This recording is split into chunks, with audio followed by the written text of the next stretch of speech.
Hello, everyone. Welcome back to another episode of the Circle of Hope podcast. My name is Valerie Hope. I'm your host, and this is an opportunity to talk about how we explore relationships that help us grow and thrive in the circle that we create for ourselves.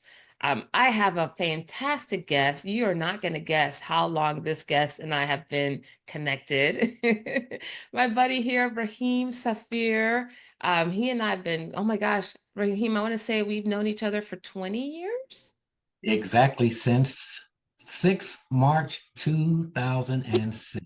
Wait. You have the actual date? You want the time too? I've got it. What are you talking about? Are you making this up, really? No. I started with Hyatt March 6, 2006. Oh my gosh. Yes. Okay. Yes. Interesting. So your part of it is, yeah, you and I met because both of us worked at the Hyatt Regency DFW. I was at the Hyatt Regency DFW at the time, but you were not working in human resources where I was. You were working in security, I right? was. That's how you started. And actually, my ex-husband was working in security at the time too. So I think, remember, Yvonne? Yvonne, yes, I do. I I think do. that's how you and I started connecting because I would hang out sometimes over there and he was working and you were there or something. I Yes, can't remember exactly. But I'm trying to remember how did you get to HR? Can you talk a little bit about how did we get connected there? absolutely. So I got into HR after 6 interviews and an entry-level Spanish test because my then and still current mentor did not believe in allowing people who actually worked in the hotel to transfer within HR. But Mm. because my director at the time, Art Abert, who was the director of security, kind of said, Jonathan, you really want to talk to this guy. And they gave me an opportunity. It was with him and Joe Soto, et cetera. Ripton Mojado. I kind of got in, and the rest was history. Oh my gosh. Okay, so Jonathan is a dear, loved mentor for both of us. But Yes, he's the so GOAT. you said he didn't believe in transferring people into human resources from other departments. Okay. That already was within the hotel. He didn't believe in that, but through some pushing and prodding, and I got the interview, and yeah, I got a chance to get in. A lot Interesting. more Well, interesting to that I'll share later, though. okay. Well, it was so I guess you and I met when you were working in security, but then I think I was doing staffing and recruiting at the Staffing and time. recruiting. Yeah, so I was kind of in and out of the department The three often. different heights as well, right? You Yeah, were yeah, that's at right. all I three. was that in the Dallas area, we're working all three. But I think, and then we kind of paralleled each other a few times because then you transferred to the hotel across the way, the Grand Hyatt DFW at some Exactly. point, and I was also office out of that hotel. But I think Yes. one thing about you, there's two things I want to just acknowledge. First of all, is one, you are like unstoppable. The fact that you were able to carve a position, not that you carved a position, you were interviewed for a position that was existing, but you were so resilient because Jonathan obviously was needed to be convinced or influenced to make a change in how his policy or whatever.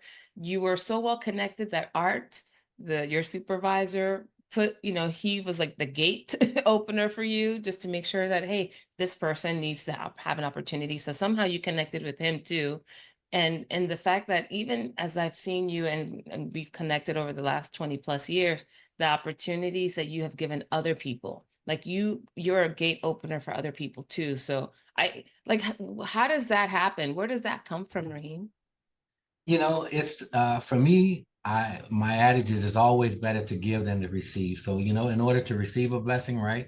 Not trying to, just get totally spiritual, but I'm a firm believer that in order to receive one, you've got to give one, if not more. So I believe in pouring into others. And I think a lot of that, Valerie, full transparency comes from because that wasn't always my upbringing. I've always come from with my back against the wall or with others trying to hold me down. So I've come into the mindset that if it doesn't add value to my life, I don't include it. So I just believe I'm a giver. I'm just a natural Yeah. giver. You have been. And so first of all, when you talk about you've not been that, you've not had those opportunities from other people. Sometimes people just become, okay, I'm going to be self-centered because no one's done anything for me. I'm going to keep this to myself, right? I've worked hard for this. But yet you have found a way, or you have been inspired, right? You mentioned spiritual inspiration, but you've been inspired to go ahead and help people. What do you get out of that? Is what's the benefit to you to continue to help other people in spite of the fact that you may not have received as much? The benefit for me is to watch people where they are and then to just look at them to where I think that they should be or that they want to be, just that growth process, you know? So you take a kindling or a seed and you sit back and you just drop little nuggets of water, and to sit back and watch someone go. You know, I don't believe in telling just a story. I like telling my story. Melanie was a person at the Hilton College Station that I worked with, and she was a barista putting herself through school, Texas A&M, not a necessarily cheap university, right? She put herself through the college, and I had lost my HR coordinator, and everyone was on me about hiring someone with experience. Melanie was pushing herself through school and for human resources through Texas A&M, and she graduated, and I hired her. Make a long story short, and just now to continue to be able to reach back and see now she's running benefits for Texas A&M on the campus now is just amazing, right? So that's what I get back, able to look back and look at the growth and the development of others, and knowing that I may have had some small part to that piece. So for you is really that you have the foresight to see someone's potential, and you pair that up with their desire, whatever they're passionate about. It sounds like to open doors for them. Exactly. Interesting, interesting. Okay, so since we've known each other for as long as we've known each other, I'd love to hear your perspective on the experience of just the people in the hospitality industry, because you were not a hospitality person when you started, right? No, Tell us no. about what career field you were in, and what got you into hospitality, and how did you stay connected to that industry all these years? Well, I came into the hospitality industry after working for the government for a number of years, right? So when I transferred to Dallas, um, my family at the time, we owned a fast food chain called Taco Bueno, right? So working at Taco Bueno there in Carrollton, Texas, the drive-through, and we had a little malfunction with the system, but I remained calm, and just the line was wrapped around the building. And a lady came through who was a regular, Glorious Lutel's senior sales manager for Hyatt Regency DFW. Remember? And she said, I come through here all the time, and I noticed you had this issue tonight, but you just maintained your coolness and kept everything calm. And you always got that smile when I come through. And I'm, yes, ma'am, etc. So she said, we need people like you. And so she gave me her business card. And I interviewed for an opportunity at the front desk with Joe Soto, who I Yeah. saw 3 months ago, and also with Ripton Mahado. And I interviewed for a front desk position, and Ripton said, I like you, but I'm not going to give you the job. He said, you want to know why? And I said, why? He says, because you're not smiling. So what do you think I started doing? I started smiling, right? And he said, now you're only smiling because I told you that you weren't. He said, but I really like it, and I think you do great for me in security. You Oh. know, coming from that military mindset, shook his hand, well, Mhm. thank you, I appreciate it, but I didn't come here for that opportunity. I appreciate it. So they escorted me back downstairs. And when I got to human resources, Joe said, Rahim, you got it. He said, you're polished.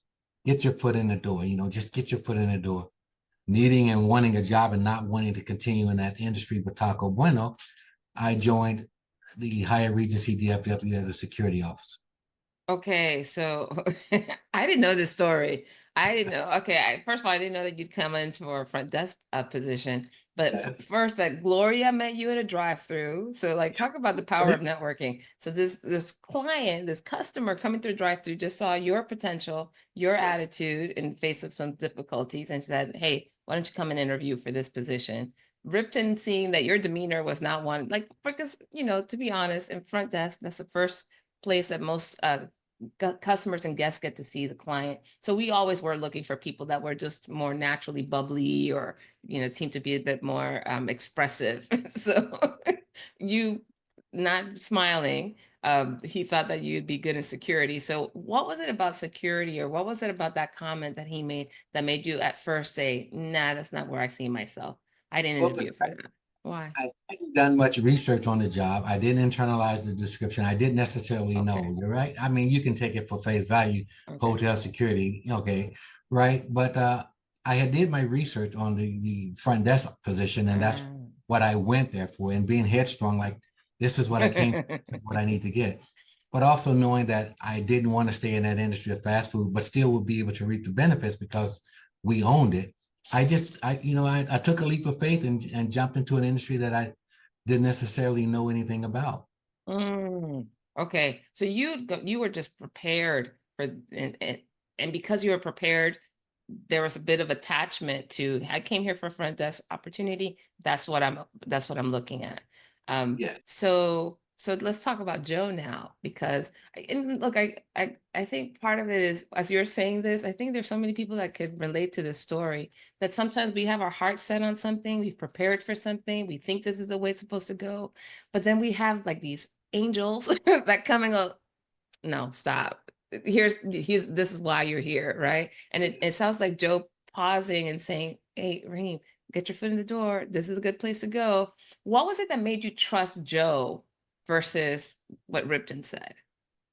Joe was just this genuine guy. We sat there, we talked. Here it is. I'm talking with this, this guy who was relatable. He talked not at me, but to me. He's like, look, I've been with Hyatt, and he just shared his story Mm, of the joy he had working with the company and how it really believed in taking care of its people and promoting opportunities, right? mm, So I listened attentively to what he said. I internalized it, and I'm like, okay, let's take a shot at it. And here it is now, 20 plus years later, mm. I'm still in the industry. And Yeah. I tell the story in orientation. I started out making $9.25 an hour, and now 20 years later, I tell it now I'm making a little bit more. I'm now at 9.75. That's the joke. Right. So it's worked well for me. It really has. Well, well, I think it's important to tell people, not that you're just making 975, but what role do you play in hospitality now? Currently, right now, I am the director of human resources for a resort in Central Florida.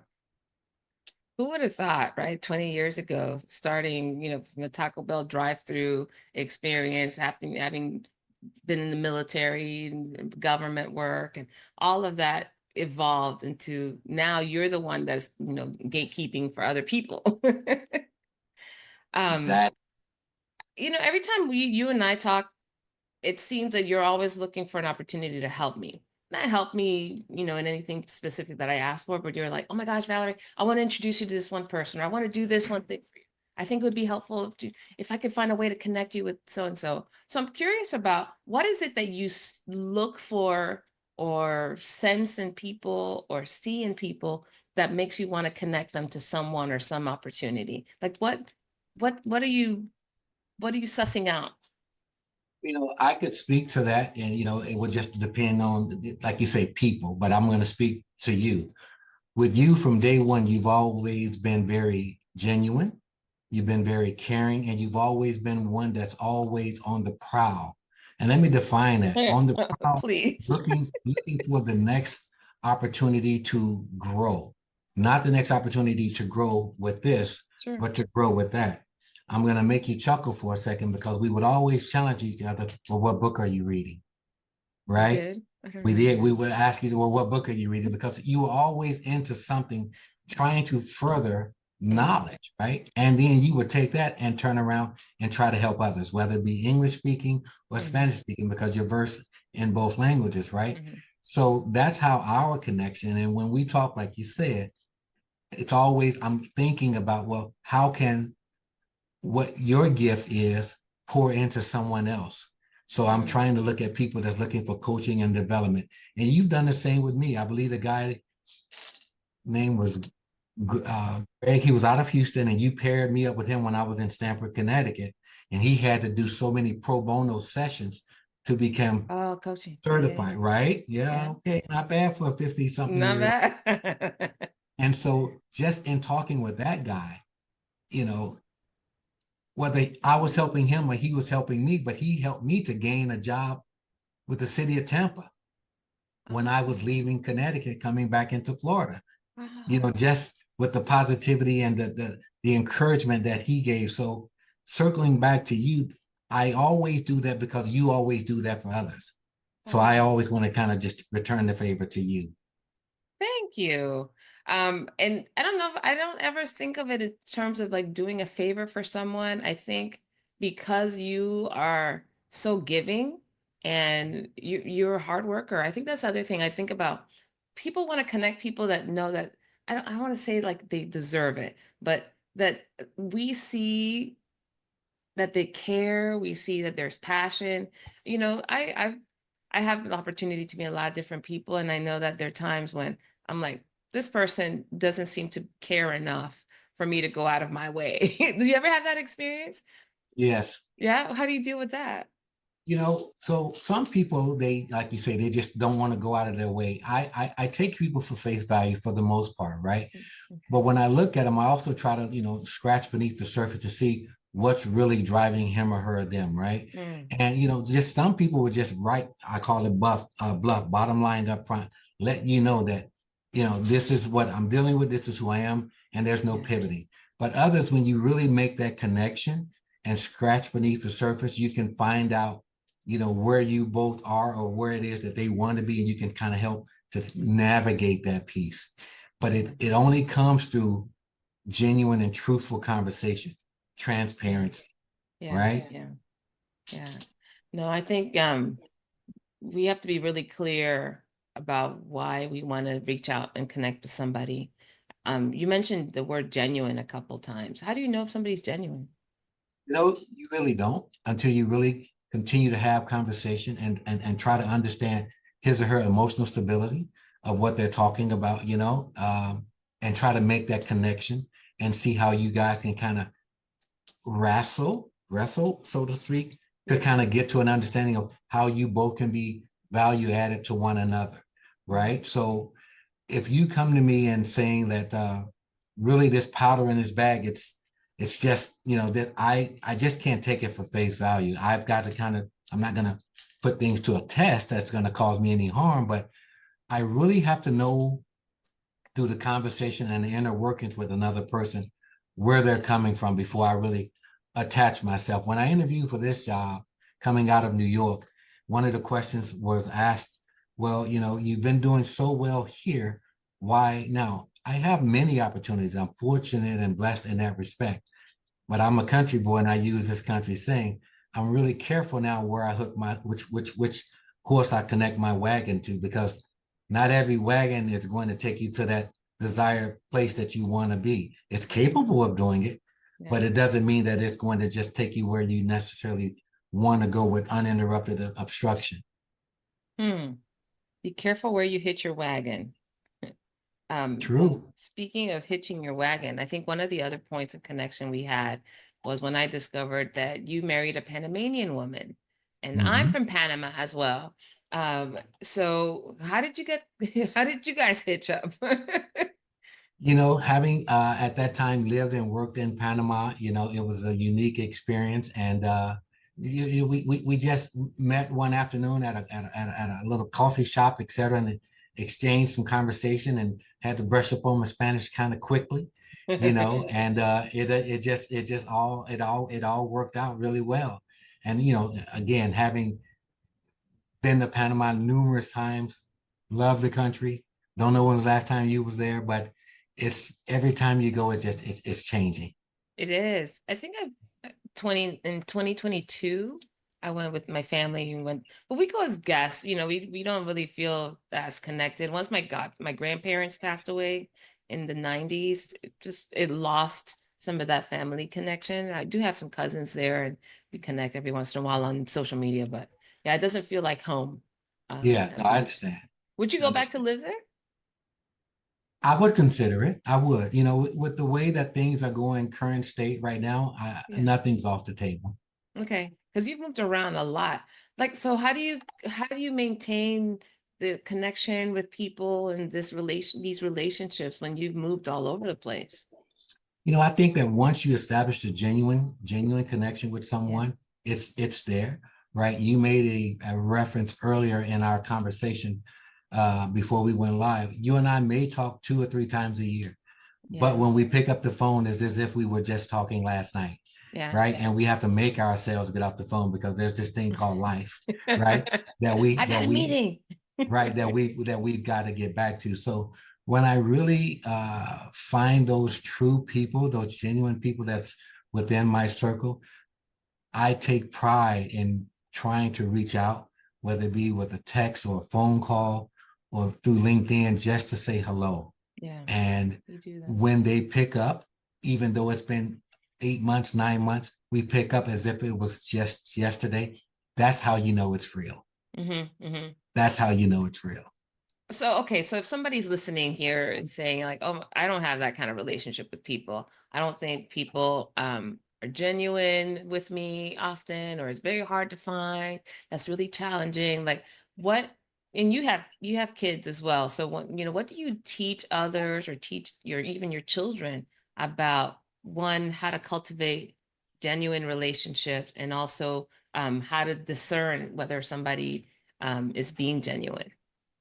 Well, what I tell my children is this, that when you need to pick and choose your friends wisely, and Mhm. it's you don't use that term loosely, friends. I have a lot of associates, but I have very few friends. And I Am I your take friend? yeah, absolutely Okay. 100%, Whew, hands whew. down. I Oh made the yeah, cut. you're good. So what I tell them, because in this day of age now, people are just, oh, that's my friend, that's my friend. That's not. I know from experience. I'm telling you, and I can get deep with it, but I'm telling you Be deep. from experience, you can't call everybody your friend. Hmm. I had a guy I called a friend that cost me a career. I had a guy that I called a friend that was a best man when I was at the wedding that slept in my domain in Panama, ate my food, partaked in my beverages, etc. Not libations or anything like that, but just, Hmm. and then you turn around and you do something different. So you really have to be careful who you have in your circle and call friend. So I truly tell that to my children. Be very careful, because that's not always the case, right? So Hmm. for me, that's what I try to do. Just be very mindful and don't use that term loosely. That when you say the word friends, there's a certain requirement that criteria that you have for that particular, to be bestowed the honor of friendship.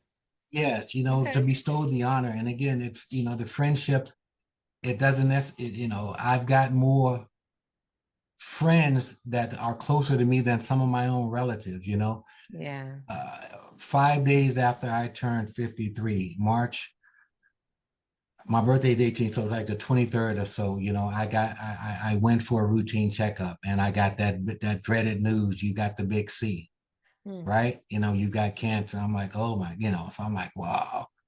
Now here it is. I've got family and friends that unfortunately also had to deal with this, but I had to reach out to someone else, not a friend, a fraternity brother. I'm a proud member of Alpha Phi Alpha Fraternity Incorporated, and I reached out to a guy who was able to say, "Let me call you back, young brother." And I'm like, "What do you mean?" He says, "I got diagnosed with early stage of this type of cancer when I was 43. I Hmm. said, you did? He said, yeah, the exact same number, the exact same. I said, how old are you now? He said, I'm turning 77. So he gave me that hope. He Yeah. said, I'm going to tell you what to expect if you do this and that, et cetera. Now Yeah. that's my friend, executive Hmm. director of the Texas Housing Authority in Texarkana, Texas. Wow. So you said you reached out to him and not necessarily family right away, although you know that there are people in your family who have gone through the same. What Yeah. what made you choose that versus reaching out to family? because family didn't reach out to me. Okay. Okay.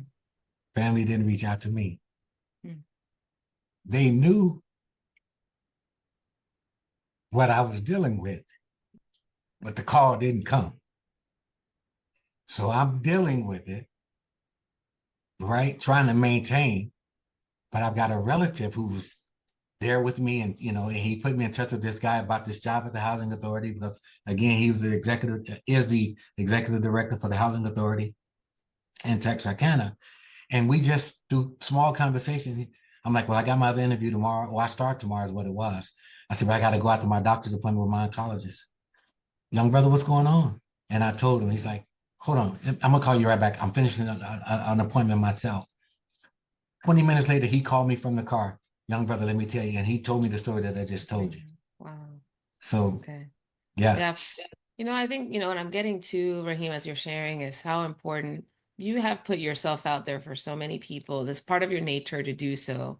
Um, and it sounds like the experience not always reciprocal, right? From the people that you hope and wish would, right, be one to initiate. um, you do so much for people, and there's probably a lot of us in positions where we're the ones that are always the givers, the givers, the givers.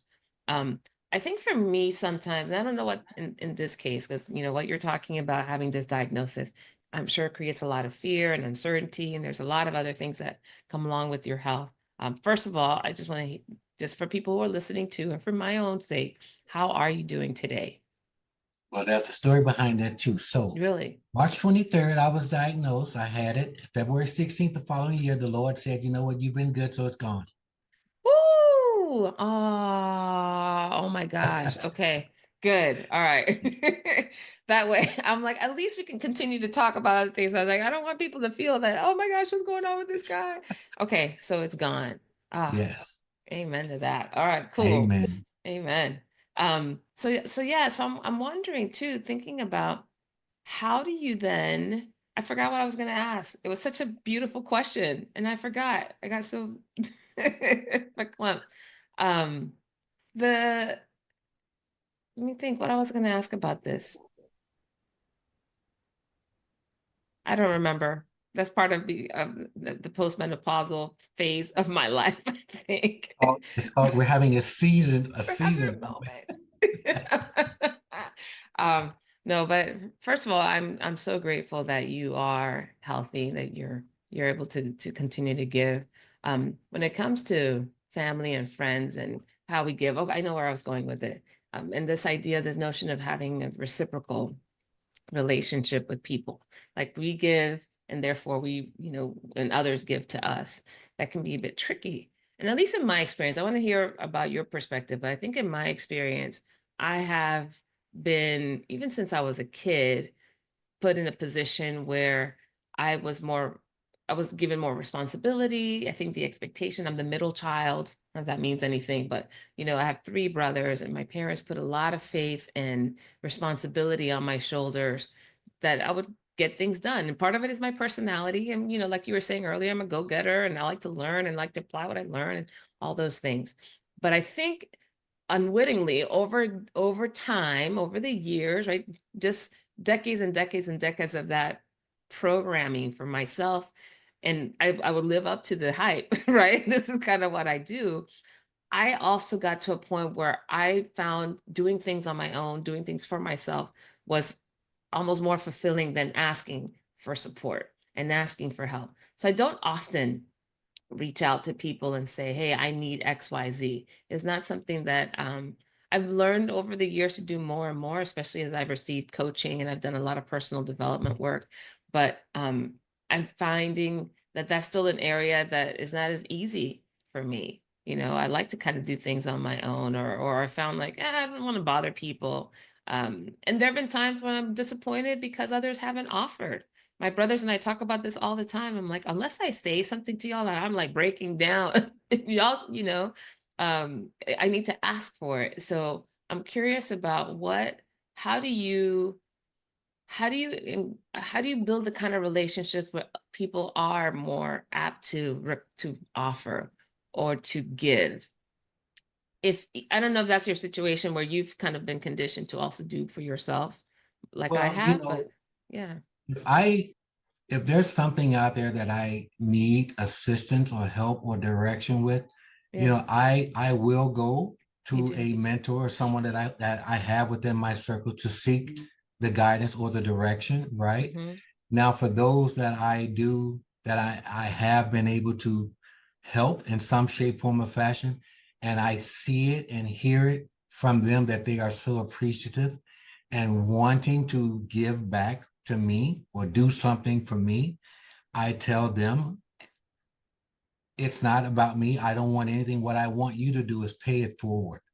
So this Mm-hmm. same encouragement, this same energy that I gave you to get you to this point to where you're overjoyed or you're so thankful because you've got this job and my reference helped you, or something that I created or did in the past that I passed on to you and you shared it and twisted it a little bit to make it your own, has got you the praise, then I'm happy for that. Yeah, My satisfaction would be that you do that same thing and for more someone. for someone else. Mm, And I stress the same thing and more. mm-hmm. Always plus one. Always Mm. plus one. Always plus one. But I want to go back to, you just said you're apt to reach out to a mentor to get some guidance, to get some support, some advice. And when you said that, I was like, oh yeah, I would too. I'm like, yeah, hey, I need some coaching on this, or I need some support, some work with this. But I think in personal relationships, might be a little different. I think when you said that, I'm like, oh, maybe the expectations that I have from my close, especially my family relationships or even with my boyfriend, I think the expectation that I have in those relationships might be different than how I relate or reach out to people that are outside of that circle. Do you notice that? Do you have this the way in which you request support and help or guidance from inside your family or outside of your family, which one is easier? It's easier, believe it or not, for me to go outside my Me too. family and Hmm. request the assistance. I look at from the inside with the family. If they're really family inside, they know what's going on Yeah, and they would come and offer, going back to my situation when I was sick, yeah. right? Them knowing what I was dealing with, but never like, okay, well, if you're going to do this surgery, this is what you can expect. I never got that call. Mm, So it was easier for me to be outside of that circle. And again, it's no, as the kids say nowadays, there's no shade on my family, right? sure. For Yeah. not doing it. I still love them just the same. But to get me to the point to where I am now, it's like I can, talk about the guy that I'm mentioning to you now. And I've got a person that I indirectly work for right now whose husband is going through potentially something, and I just hands down made them know, listen, whatever it is, let me know, and if it's this, if they're comfortable, I'll talk with them, and I'll share my story Yeah. because Hmm. I went through it years ago.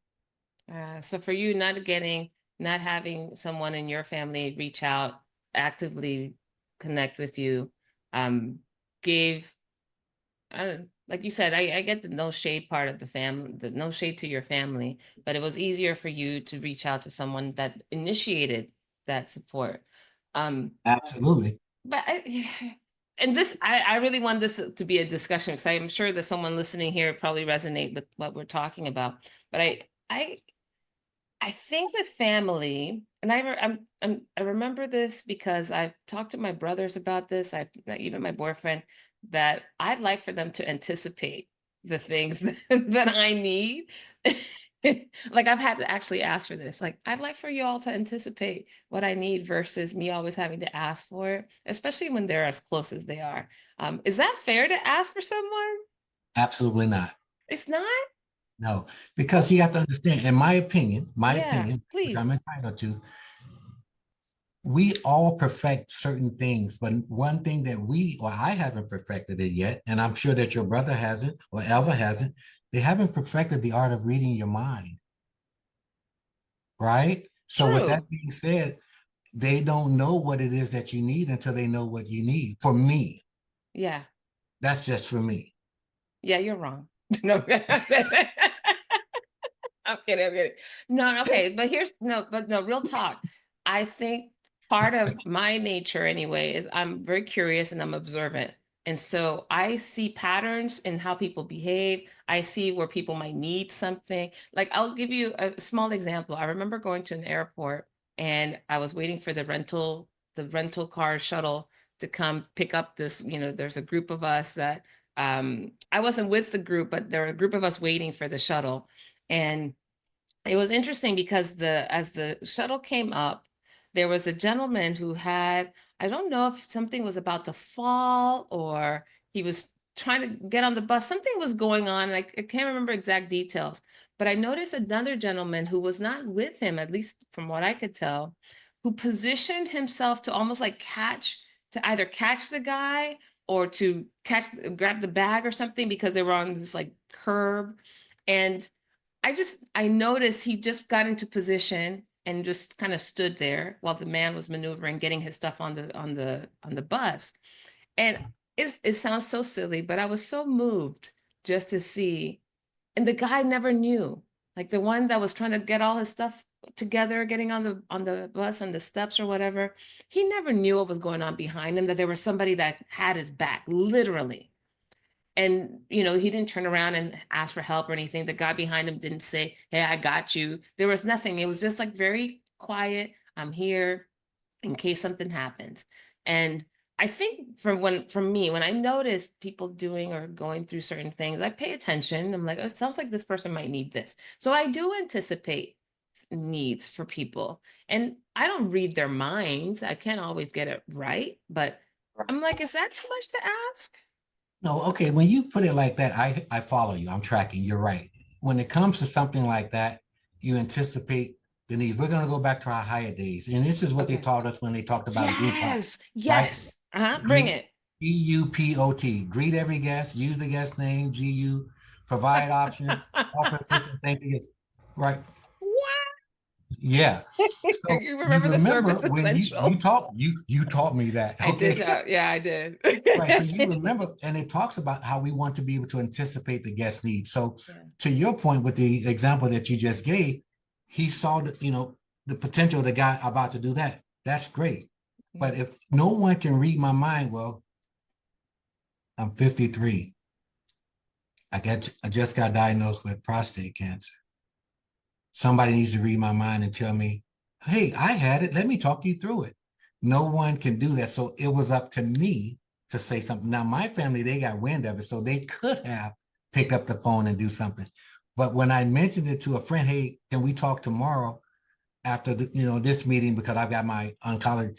Oncology, what's that about? And then I told him, he said, well, look, brother, let me call you. So when it comes to Okay. trying to anticipate the needs or ask for Yeah. assistance, Mm. it's when they really have to know. But on the inside, what's there. But if you see me and I'm constantly doing, Rahim, you okay? You'll know that okay, something's distracting me. I got to pull Sure. away, which is not. I'm just using that as an example. So Sure. I did notice you use your phone, but that's okay. that's okay. I'm very It, observant. it was the lottery. No, I'm just kidding. Okay. No, okay. So in this case, you were really needing someone to reach out to you. Your family found out that you had this. Did Right. you tell someone in your family or did they find out about it? Well, I told my cousin Ricky, and I didn't tell my uncle at the time because at that time he was diagnosed stage 4. Oh, Okay. And I didn't, me again, I didn't want to put that on him because he had just went through some himself. things Okay. to try to get himself better. Right. Okay. I didn't want him to know it. And to worry So, about you. right. Okay. So when I told my other cousin, he told his nephew, who told my uncle, and I would never forget it. I'm sitting in the radiation oncology office, and my phone rings. And I step outside in the lobby, and I said, "Hey, Tio," and he's like, "Hey, boy." He said, "You all right?" I said, "Yeah, man, I'm good. What's going on with you?" He said, "You okay?" I said, "Yeah, yeah, man, I'm good. What's happening? You all right?" He said, "I know," and that broke my heart. And I cried and I said, I didn't want you to know because you're going through your steps. Yeah. So this is where I'm at right now, literally at this appointment. I'll circle back. So Mm. he knew then, Yeah. life, whatever, but and nothing, love him, but they never reached back out, because I had to go through some things and some No. Yeah. treatments and surgeries and complications, etc., to get to where I'm at. But someone else did. Yeah. Oh, this is interesting. I don't know, Rahim. I don't know anything about your family and the dynamic in your family, but what you talk about, I think when I see in myself and my family is always super supportive. They are incredibly caring and loving humans, especially my immediate family they know everything. I mean, I post everything on a little family chat. I'm going here, I'm doing this, I got it. So I communicate a lot. So they know things. But I do also think that I have taught them, this is just my perspective now. I have taught them that I will say something when I need something, or that I let me figure it out first kind of thing. Um, that's one. I think I have taught them that. And then the second piece is I've also, and I hate to say this because I love my family. I really, really love my family. But I also think I will reach out for um, a more seasoned or expert, experienced, or knowledgeable person for specific things. Maybe not everything in my life, obviously, but I would probably be more apt to talk to a coach about something I'm dealing with in my career than somebody in my family. Right. They probably have as much. My family has given me so many wonderful nuggets and wisdom and support in a lot of different ways, even the youngest ones, right? But I think um, I'm also very selective about who I choose to engage about different parts of my life. Um, and I'm just thinking now, maybe that limits them from knowing how to support me. I don't know. What Yeah. are your thoughts on this? You know, I think that it's good to reach outside for a coach, right? And I Mhm. do that more so than to family too, because Sure. my family, we're loving. We really are loving. However, sometimes everybody's consumed by their own thing, Mhm. right? Yeah. And so I try not to be one of those burdens, if you will, Yeah. right? So I go to other than in my circle that I've been fortunate and blessed to be able to build. It's been great that I've got that network, and I can if I needed to, but Mhm. I know that with my family, it's very unique and we're a loving family. We're not as close as I think that we should be, but we Yeah. still do have unconditional love for one another. I just think for me, I try not to put anything on their plate. Mm. So it's so interesting because at the same time, we want more from our family, but we're also protective of their taking on more, knowing that what they're dealing with. Mm. Right. We're just some bunch of contradictions sometimes, aren't we? It's What, always something. what so one of the things that I like to talk about when it comes to having a network or a circle of people that we love and trust and need around us is having clarity and asking for what we need.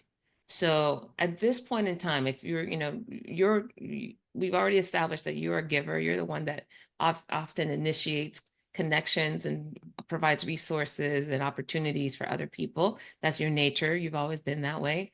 But if you were to say this is an opportunity for Rahim to now ask for what he needs, right? Just in general, thinking about where you are in your life, where you are in your career, where you are in your health, any aspect of life that's important to you. What are some things that you would like from others now? To be more open, to be more giving, You to want be more others to be more open and more giving yes. to you, towards you. Not only just to me, but to others, because this Oh, no, world no, no, right no. now, I'm asking about what Rahim needs, not what he wants what for the world, what I want from others would from just yourself. transparency, Say more. transparency. Because a lot of people they will come in and they don't come with everything. They just want to kind of skirt things. Mhm. Let me know what's going on. let me tell you no. Don't tell yourself no. Come to me with open arms and just let me know what it is that you're dealing with.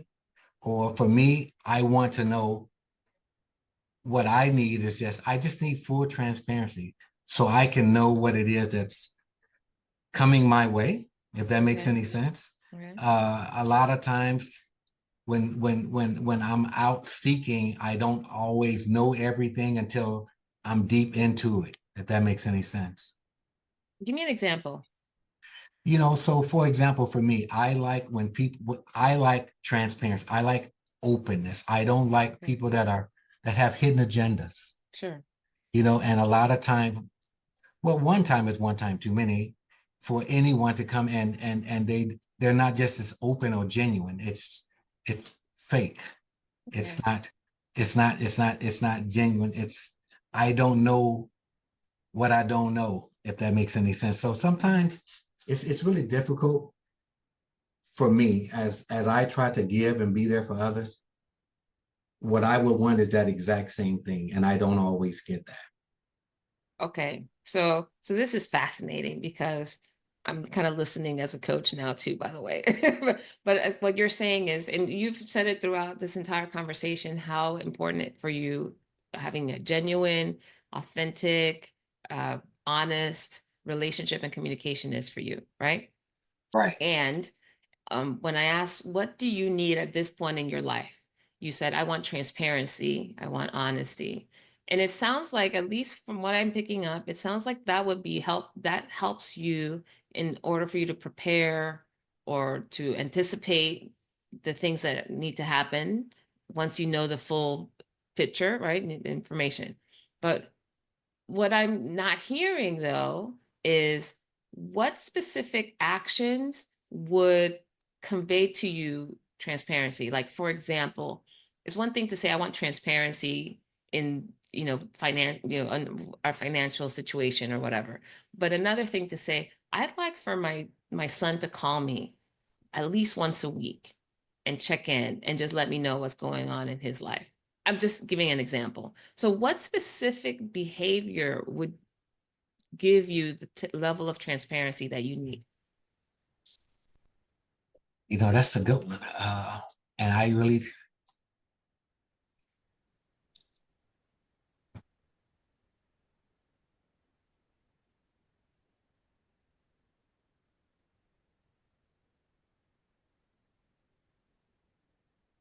I'm kind of perplexed on that one. Mhm. What level of transparency would I What need? behaviors? What behaviors would give you the level of transparency you need? Like, what would somebody need to do? I think that if someone came to me and just upfront said, where they are, full disclosure, this is where I'm at. Mhm. Tomorrow, I need $100 and I have nothing. Mhm. Let me know upfront. Just give it to me, unfiltered, where you are, so that we can know where we need to kind of pivot and go. Mhm. Does that make sense? Yeah. Yeah, but that's still, so what you're asking is that you have somebody reach out to you to tell you something, right? So I guess the way I'm thinking about this is when we want something and need something from others, especially when we're not receiving it. And I'm saying this out loud for myself as much as I'm saying it in relation to what you said. The the easiest way to get that need met is to make a request.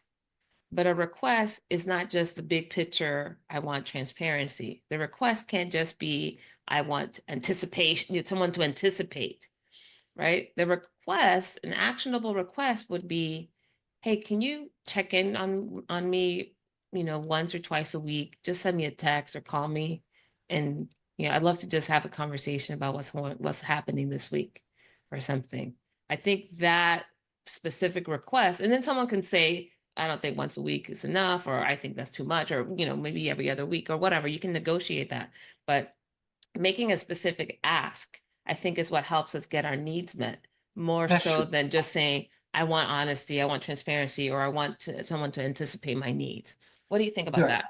No, I like that, and then I like the example like you use because that's one of my struggles right now with my son. Right, uh, I don't hear from him. Mhm. I don't. So I would I get fearful when I don't because I know how this world is. I get fearful when I don't because I know what his potential is versus what he's doing and how the world is with his generation right now.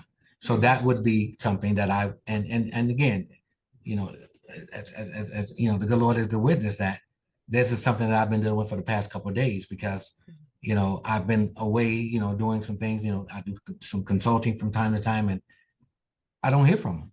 Yeah. You know, and I'm like, this makes no sense. So that yeah, but I need to put that out there, and that's good because I've yet still to see him for a few days, only a text, you know, but I need to put that ask out there. Yeah. And to give space for a negotiation. Yeah, So yeah, I just think it's important that we be real explicit sometimes. And I'm at fault too, you know, because yeah.